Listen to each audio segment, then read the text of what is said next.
যে স্যার এখানে, বাবা পুরো ঘেমে গেছে। আমার এটা মনে হচ্ছে যে হিকাপ চ্যালেঞ্জ হয়ে যাচ্ছে। আচ্ছা, ফাদার্স ডের জন্য আমি আর রাকার আর সুদীপের কয়েকটা ফটো তুলবো, তো ওই জন্য ওদের দুজনকে দাঁড়াতে বলেছি।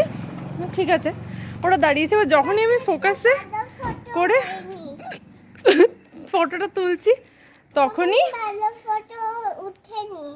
না, উঠেছে একটা দুটোই। দেখো থোকা টগর, থোকা টগর।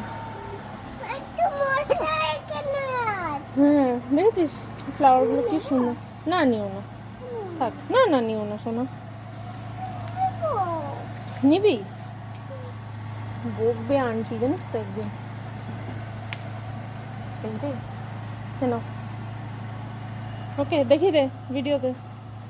হুম, আজকে আমাদের গাড়িটা উল্টো করে লাগানো আছে। হ্যাঁ, ইউজুয়ালি মুখটা এদিকে থাকে। ওইগুলো কি পেছনে ডিকিতে রাখলে?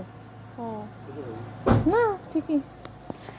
একটা টবে মানে একটা পাতাবাহার গাছ আছে, এবার ওখানে আমি আর রাখা মাঝে মাঝে এরকম লেবু খেয়ে লেবুর বিচি টিচি এরকম দিয়ে দিয়েছিলাম। তো একটা মনে হয় পাতি লেবু আর একটা কমলা লেবুর গাছ বেশ অনেকটা বড় হয়ে গেছে, এবার টবটা ছোট হয়ে গেছে, তো যার জন্য ওইগুলোকে সব আলাদা আলাদা টবে করব।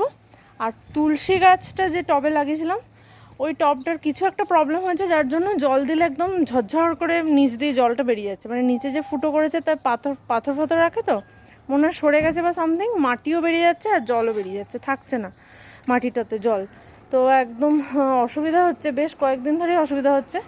ভেবেছিলাম আগের সপ্তাহতে এগুলো করাবো, বাট হয়নি। তাই আয়, ভালো লাগছে তোকে আজকে দেখতে। হুম, চল বাই বাই বলে দে।